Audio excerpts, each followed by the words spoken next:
Hey everyone, thanks for watching the CB vlog here on the Commander's Brew YouTube channel. If you like what you're seeing around here and you haven't subscribed yet, go ahead and do it. If you hit it, you hit the subscribe button. That really helps us out quite a bit. If you want to get involved more directly with the show, you can go over to patreon.com/commandersbrew, donate directly there, and then become a part of our Discord, in which case you can jump on there, interact with the community, play some spell table games, play other games as well. I've seen there's some D&D popping up there now these days, and actually help us brew the decks that you see here on Commander's Brew. It's a lot of fun. Bunch of good people in there. Check it out, patreon.com/commandersbrew. There's other perks as well. Check it out. But without further ado, we're going to get to this week's CB vlog. All right, so for this week's vlog, we got a fun we have a fun thing to talk about this week. It's a fun like a custom rule set, like a thought experiment. Yeah, it's neat. It's a bit of a thought experiment. So the way this came about, this kind of came up a little bit organically before, but Commander Legends is meant to be drafted. What the thing that I was the most excited about was how they were going to solve the Commander issue, because we've played around with Commander cubes before. Our buddy Johnny Crass helped us out. Like, we got to play as Commander cube, and how do you solve the problem? Do you have a separate pack just of commanders? You draft that first and then you draft your deck. That's definitely a way to go. But the drawback there is your draft king be on rails, because you're like, well, I have to draft for one of these commanders. So there's a lot of cards that I just don't have access to, and possibly even an entire color. But half the fun of draft is being able to pivot, seeing what's open, grabbing those cards. So the way it has been solved is by putting in tons of monocolored partner commanders. Now, Wizards has to do this. They can't go back and change old cards, so they have to invent new cards with partner. And they have, and we're very grateful. It's made the format wide open. But this is a way to do, like, I thought about it before. I was like, well, what if we did this to our old traditional commander cubes that we've already built in anticipation of this? Just give the regular legendaries that are monocolored, just give them all partner in your cube. It's a controlled environment, so you know nothing's going to be busted. But I started thinking, what could the harm be? What would the harm be if we just said all monocolored legendary creatures, their identity, the color identity is monocolored? What if we just give them all partner? Would that break things? The answer is probably yes. So undoubtedly, if we were to make this an official thing, you would have to ban a few things. You'd have to have a few that would be unpartnered, right? Urza would have to be unpartnered, I would think. There's probably a bunch of others, yeah. Yeah, there's probably a bunch of others. And in certain combinations, that might also be very difficult to deal with. And I would also give a little side rule that says you can't just partner up two monocolored partners of the same color. That kind of defeats the purpose, because if you've already got a mono green deck, well, now you just have an extra commander, an extra card in your opening hand. It's like, well, this was part of the deck already. I'll just bump them up to a partner commander with my other mono green and change literally nothing about the deck. The idea is that you can broaden your the scope of the deck, right? The different things it can do. So in that vein, I have brainstormed a few interesting monocolored partners that could probably be really fun decks to brew around, that I don't think are necessarily in the broken need to be banned level. And the first one we're going to go with is the idea that started it all. These are not monocolored legends that appear in a commander cube I've already put together before this was an idea. And I started imagining, well, what if these monocolored legends had partner? And one of the ones that came up was Anax, Hardened in the Forge, 1 red, legendary, demigod, star 3, and the power is equal to the devotion to red. And whenever Anax or another non-token creature you control dies, you get to create a 1/1 red satyr creature token. That token can't block, but if the creature that died had power 4 or greater, you create 2 satyr tokens. So you get a bunch of 1/1s. So if you ended up partnering him up with Tetsuko Umezawa Fugitive, 1 and a blue, this is the 1/3 human rogue that says creatures you control with power or toughness 1 or less can't be blocked. So what a nice combination that now everything that dies, Anax turns into 1/1 unblockable little satyr tokens that also can't block. So that's a very interesting take, I think. And I think that would be a fine deck to brew around. It would not be even anywhere close to broken. And you could do some pretty fun stuff with that. I agree. I just want to say on the whole, Dominaria is a great set because Tetsuko's from Dominaria. Dominaria is an excellent set to just take all of the monocolored legendaries from this set and make them have partner. Like I think you could do that and not even change the balance at all. I think the balance remains perfect with the partners. Probably. Anyways, just because look at this card, it's begging to have partner on it. Right? To the point where I'm like, should they just errata this and put partner on it? Maybe they should. That's kind of what I'm getting at. As a community, right? I love Rule 0. I love that we can do all we want. And if a player came to the table and said, "Hey, gang, I put together a Tetsuko and Anax partner one. I know they're not partnered, but they're monocolored, and off the top of my head, that doesn't seem abusable." And I'd be like, "Go ahead! I can't wait to see this deck." You're guaranteed to see those. I don't know what I'm going to see here. Probably a lot of little tokens unblockable, but I can't wait to see how you pull this off. And how is it that much different than just Tetsuko itself? You know what I mean? Just have or just Anax itself. It's not that different. Or just imagine Tetsuko was blue red or vice versa, right? Anax was blue red. That doesn't change it that much. Yeah. All right, let's go to the next one here and let's see if we can carry on with this. I tried to brainstorm some cool monocolored commanders and pair up some ones this would be a fun combo. This first one, why don't you take this one? Because I know you have a Darien deck. I do. And I don't know, do you think this is broken? This one is a little closer to being broken, I think. It's Darien, King of Keldor, for white for the 3/3 legendary human soldier. Whenever you're dealt damage, you may create that many 1/1 white soldier creature tokens. Very fun token commander, very fun guy to play with. And partner this one up with Heartless Hidetsugu.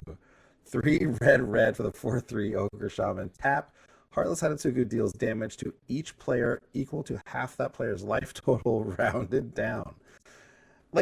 I think it's it's an obvious partnership, right? These abilities go together, but and at first glance, we know that Heartless Hidetsugu has some, basically 2-card combo, just win the game type things happening just within its own colors even, I think, right? Just within red, I believe. Right. So is it that much more broken to have another commander that benefits from the ability as well? Doesn't automatically win the game or anything, right? So I don't know. And also a good thing to take in here is if you're thinking maybe this is too broken, is Heartless Hidetsugu is 5 mana, Darien 6. It's Boros. That's Boros. That's 5 and 6 mana. That's turn 5, turn 6. Ideally, I think that's a lot, and and Heartless Hidetsugu has to come out and be able to tap. Then I mean, it's good for the curve as far as the end part of the curve goes. Turn 5, turn 6. Yeah, that works out. But these are not cheap creatures, really. So I don't know. I'm interested. I don't think it's broken. I think it's kind of okay, right? Because think about some of the other commanders we have. There's individual commanders that are way better than this. Look at Chulane. What's that? What the heck is that guy? Right. So I think this is what a fun Boros identity, right? A Boros deck that wants to do this. It's maybe you lean in the Heartless Hidetsugu side because of your draws. Maybe you lean towards the Darien side. And if you get both together, bonus, right? I'm probably going to do a Fire Slung and Sunspeaker in there somewhere to get more of that stuff going on. This seems like a cool, so far so good, right? Yeah, I think so far so good. I honestly think this is fair. I think it's pretty good. I don't even think it is close to being broken. I think it's just cool and good. Yeah, I honestly think we're going to do a bunch more pairs, but I honestly think that most pairs will feel like this. Okay. Obviously, you can, if there's a CEDH deck that is monocolored, sure, maybe that commander shouldn't have partner, right? Sure. If you're already there. Yeah, I said, Urza, that's a very powerful commander. No, doesn't need any help there. Yeah. But arguably, if the partner can't be blue, if that's our rule, then if you add it with another partner, then your mana base becomes more unstable. You have more ways. Not that that's a huge deal with expensive CDH decks. Anyway, one question is: can you partner with a colorless creature? Colorless legendary. I hadn't thought of that. It feels like I mean, I guess I'd want to say yes to open it up, but it kind of feels like a no. Otherwise, every green commander should be partnered with an Eldrazi just because you get to the mana. Yeah, because it also feels like, like every monocolored commander deck, because those would still exist. You wouldn't necessarily run partner in every single one of them. Would just automatically pair with a colorless, right? Yeah. I don't want the automatic. Yeah, you don't want that automatic part of it. Okay, let's move on. Let's not get too here's bogged down by the here's- imaginary rules of it. Sure. So how about I love Yahenni Undying Partisan. 2 and a black for a legendary Aetherborn Vampire, 2/2 haste. Whenever a creature an opponent controls dies, put a +1/+1 counter on Yahenni. And you can sacrifice another creature to have Yahenni gain indestructible until end of turn. I would love to pair Yahenni up with Lena Selfless Champion. 4 white for a 3/3 human knight. When Lena enters, create a 1/1 white soldier creature token for each non-token creature you control. And you can sacrifice Lena. Creatures you control with power less than Lena's power gain indestructible until end of turn. So if Yahenni is small, I can sacrifice Lena to protect Yahenni, or I can sacrifice anything to protect Yahenni. There's a lot of just ways to manipulate the indestructibility. I'm probably going to be like a lot of cast and sack type of things. I'm going to want a lot of sack outlets, and here I just have 2 sack outlets in the command zone able to go, and Yahenni themselves gets very big and is tough to deal with. I think this will be a super fun combo. It seems fine to me. Yeah. I think it just seems good, and again, good and fun. I don't think it's broken. I don't think it's any agree. Like, think about how many Lena Selfless Champion decks are. There's there's got to be barely any, right? Like, yeah, it's a fine commander and all that, but like, no one's like super stoked to make this their token deck. I don't think. I mean, maybe there are some people, and that's you're not wrong to be stoked about any given card if it appeals to you. I don't mean to insult anyone. What I'm saying is that like there are so many mono white token commanders. It's like we could choose any of them, but this gives Lena and all the other ones for that matter another like a second life. It's like, oh, now we can pair this with Yahenni and we get this type of interaction, or we can pair it with someone else. So yeah, really cool. Next one, Jolrael, One Voli Recluse. This is a recent card from M21. Very fun card, very cool card. I remember being like, I just wish there was a second color in there because it would be a really cool commander that way.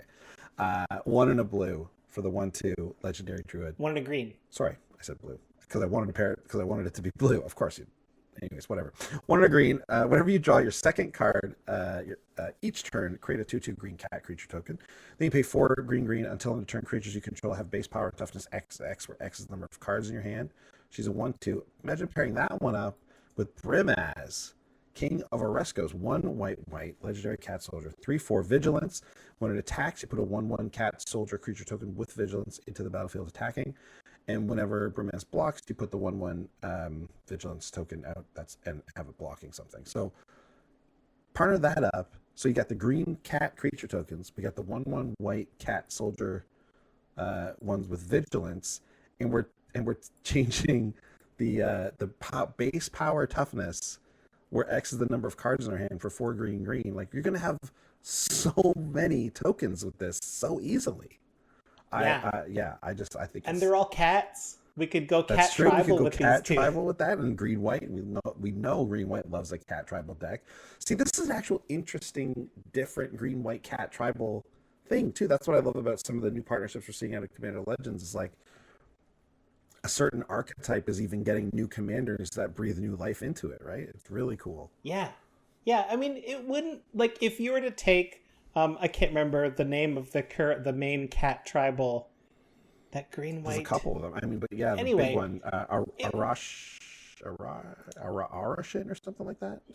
I can't remember, but my point is, it would, like, you could easily just take that commander out, put these 2 partners in, and be like, sure, kind of the same deck. Like, a lot of the stuff is similar. It's like, but now we also have other ways to go to achieve that deck, right? Like, we can express our desire for cat tribal another way. Yeah, true. I agree. That's fun. So I love Syr Konrad. Syr Konrad the Grim. 3 black, human knight, 5/4. Okay, now maybe we're talking about side, because Syr Konrad's very powerful here. Okay. Yeah, you could do a lot of busting stuff with Konrad. So whenever another creature dies, or a creature is put into graveyard from anywhere other than the battlefield, or a creature leaves your graveyard, so many movements of creatures. Yeah. Syr Konrad deals 1 damage to each opponent, and you can pay 1 in a black to have each player mill a card. So I thought, why not make a nice aggressive Rakdos deck with a creature that loves going in and out of zones like Squee the Immortal. 1 red. You may cast Squee from your graveyard or from exile. 2/1 legendary goblin. So Syr Konrad, Squee's coming in, Squee's going out, Squee's coming in, Squee's going out. Syr Konrad loves it the whole time. Now we're black-red, so we've got all that extra sack synergy for Syr Konrad to take advantage of. Yeah, maybe Syr Konrad gets too strong, but I think compared to some of the shenanigans that any Sultai commander's doing, I don't think this outpaces them. I think this is totally reasonable. It's strong, but reasonable. I gotta agree with you there. When you brought up that Sultai thing, it's true, right? Why, they get Muldrotha, and I gotta sit here with just Syr Konrad in my 99. Come on, help me out here. Yeah. Okay, another good one here. Starting off with Gonti, Lord of Luxury. Love this card. 2 black for the 2/3 legendary Aetherborn Rogue Death Touch. When it enters the battlefield, look at the top 4 cards of target opponent's library, exile 1 of them face down, and then put the rest on the bottom of that library in random order. You may look at and cast that card for as long as it remains exiled, so that's even if Gonti leaves. And you may spend mana as though any color, of course, to cast it. So Gonti with a cool ETB here, casting stuff from our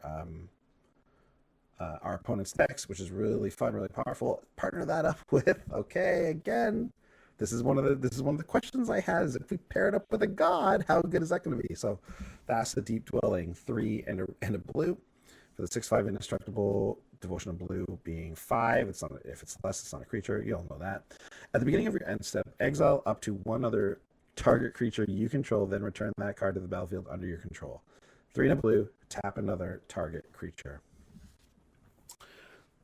Okay, so Thassa, and I love this combo. I think this is fun. This is at the beginning of your end step, so this isn't a what's it called? The one that's 1 and a blue with the soul. Navigator. Yeah, Deadeye Navigator. It's not a Deadeye Navigator, so it's not like this some impossible remove thing. So actually, I don't hate this. I think the gods are where you're going to look at to see if maybe it's too powerful for them, because, well, I don't think Thassa Deep Dwelling is too powerful. Well, I think it is really good though, like very powerful, especially teamed up with like Gonti. That's a really nice team up there. But like, imagine like how many decks are just going to get Purphoros now. Original Purphoros, right? Like that's a bust. Right. That's a very powerful card. Partner that up with Darien. Partner that up with any of the token makers in mono colors. That's going to be okay. I have to ask you though, would that be worse than regular Purphoros?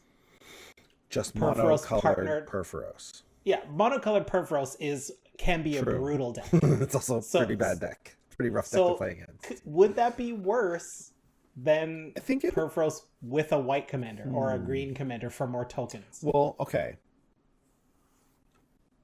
I think it is because Purphoros would be in your 99, or maybe it would be your commander. If it's your commander, then you have to get the token makers, and you have to get the engine, you have to get the sack. It just gives you one less piece of that engine to bring together, right? So we have Purphoros. If our other commander is a token maker, then that's just one less piece of the engine we have to get together. So is it broken? It's very good. I know that much. So Purphoros would be one of the ones I would look at to be like, is this guy too powerful to have partner? Maybe. But this one I like. Thassa Deep Dwelling, I just like a lot. So just as on a hunch though, right? Like, these guys are so hard to remove though. That's the problem, right? In this deck with Gonti plus Thassa, for sure we would have Deadeye Navigator in the 99. Yeah. And if we can get Deadeye with Gonti, that's awesome. Yeah. For us, bad for everyone else. Yeah. But, and so we're talking about Purphoros, we're doing the thought experiment. But unless you build it to be broken, to get to as close to CEDH as possible, it wouldn't be broken. So it's kind of a like I would never say like, okay, no gods get to have it, whatever. Like, I mean, there's no official document about what has partner and what doesn't in this imaginary game that we've concocted here. But yeah, if you make it to be broken and you've figured out a way to break it, great. have your fun with it, and then let's acknowledge that that's broken, and let's move on to something else that's not broken. Like, I think if you brought a Purphoros plus Darien, I'd be like, all right, let's see it. Let's see how this goes. And like, maybe it's broken, or maybe it's competitive and fun. I think from a design standpoint, when they make the partners, they try to make it so that you can't just pair two of them up and have them be part of a combo together, obviously, right? Like, yeah, they've obviously brought down the power level on some of the partners, because obviously we know there are other partners that are just incredibly powerful. Thrasios comes to mind, Vile Smasher. There's some ones, but those are two colors, so they're not really in this conversation. But if we're talking about, these monocolored ones, yeah, there's the fact that they can't be removed very easily. They're indestructible, and their enchantments, like, I mean, they're indestructible. That's all you need to say about that, really. That puts them into a different stratosphere, I think, when we're talking about, having them be having any kind of answer for them. And then, like I said, like you got to be careful that, like, there's obviously going to be ones that are just partner combos. And I mean, again, we don't want to get too bogged down in rule stuff, but like, from a design point, I think they've definitely tried to would have tried to avoid that stuff. So I think we'd probably do well to do it, but I don't think it's worth canceling the whole idea for. You know what I mean? No, like, I would rather just do this. And yeah, there's some, like you're saying, and yeah, there's just some that are just broken. The combos are broken. Who cares? I just won't play them. Well, but okay, to counter your point, since if we blow this wide open, there's, I don't know, a bazillion combinations out there now. Like, the sheer number of combinations is vast. It's a lot. So I guarantee if someone rolls up with a Purphoros and Thassa combo, I'd be like, this feels like this is going to be broken, but I've never seen this before, and I will probably never see this again. Yeah. So let's see what you got. Well, more like Purphoros and like Heliod or something. You know what I mean? It'd be something like that, where it's like one of the two pieces is like a crazy combo piece. Don't you want to see how they pull it off, though?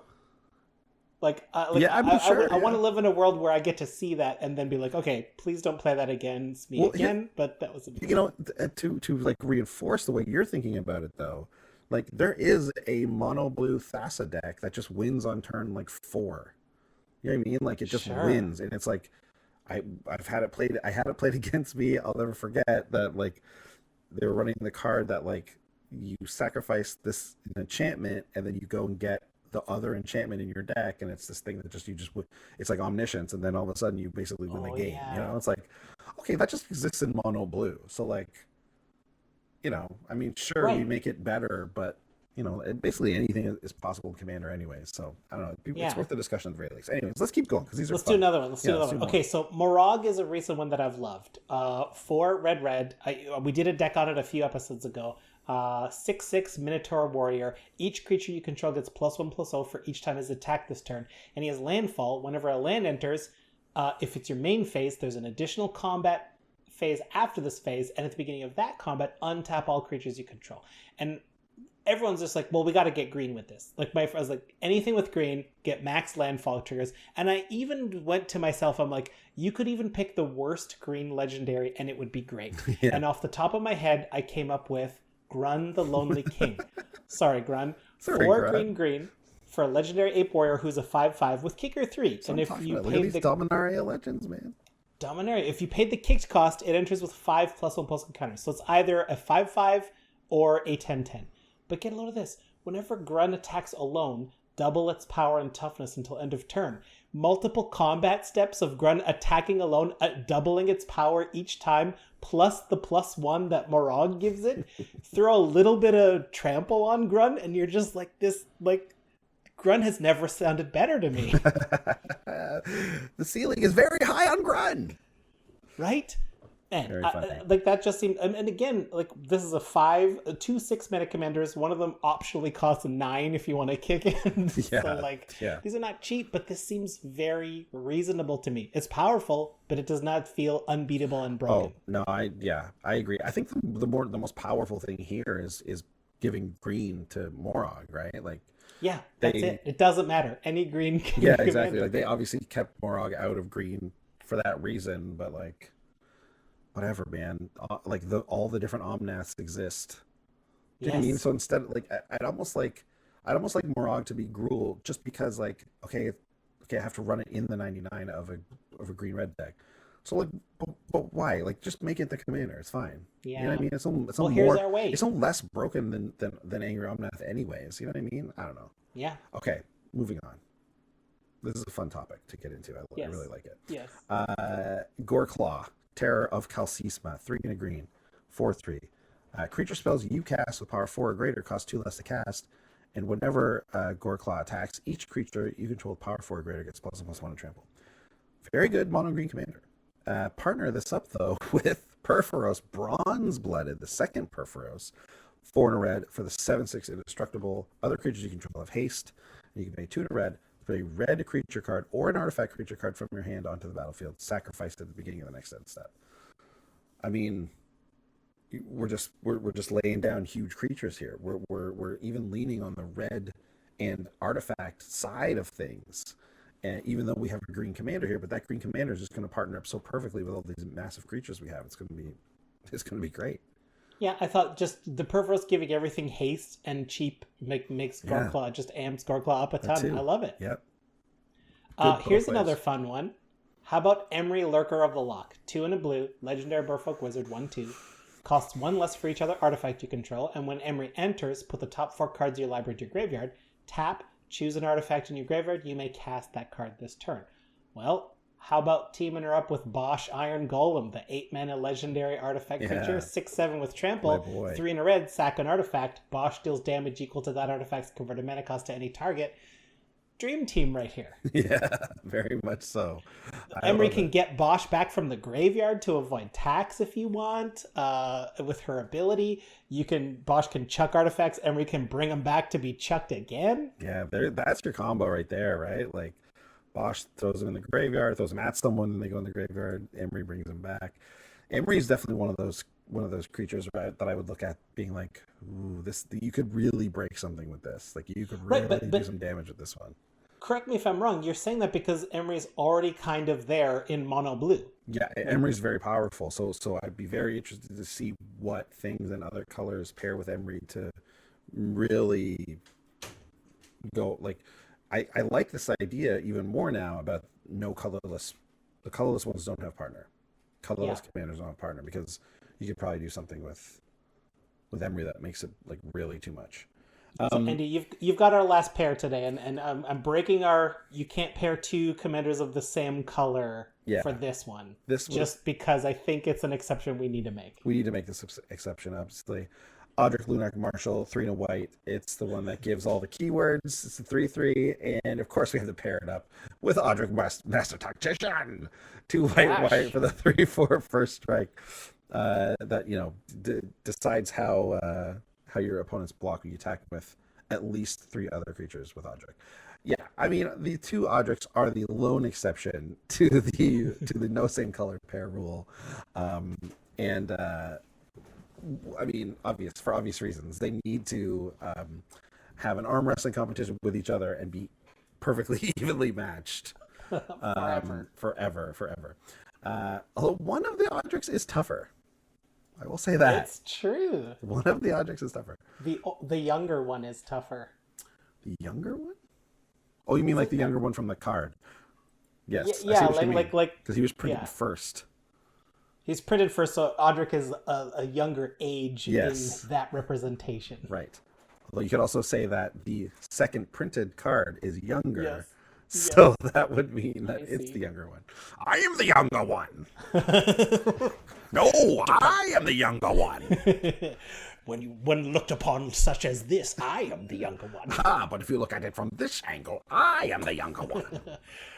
Once again, perfectly matched. You've done it again, you old dog. This is a really fun idea. I even think there might be room for loosening up on this no partners of the same color thing. But you're right, there is a bit of an automatic thing. Although, like, if you think about it, like I guess I'm just thinking of the way the partners are now currently. Like, there's some mono colored ones that you could just pair with other mono colored ones, and I guess like now the themes can be different enough that you might not want to do that. But if you had a ton to choose from, you probably could just find something. So, like, I guess I was just thinking, if you already had a Thada Adele deck, yeah, you would just add whatever blue legendary was already in the deck as a second commander because it's free. Yes, you would. Yes, absolutely. Yeah, so I think that's you know what? So that's a good call. You just can't partner with the same. So this is like a fun like you said, thought experiment, little bit of a like, you know, if your play group wants to try this out, I think it's probably worth a try. In fact, I'm gonna say it here on air. I think you and I should brew partnered. It's funny that we're given all these partners, all these new partners, and after this episode I'm like, I just want to brew things that aren't partners now and make them partners. You know, it's like they didn't give us enough.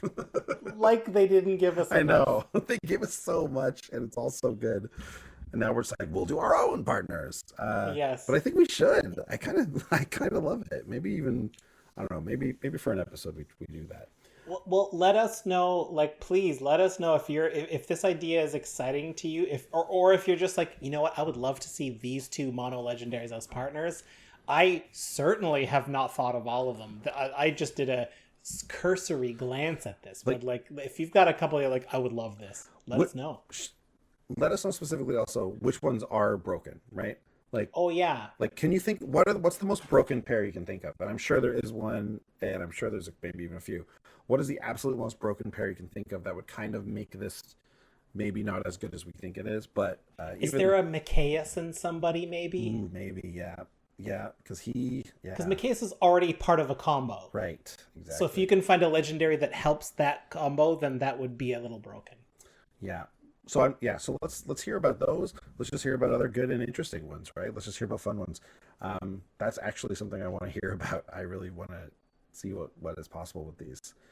And I think that outside of this, you have now convinced me, Sean, that I truly believe, and I haven't even looked at them all, but I'm just going to say this right now: every monocolored legendary from Dominaria should have partner.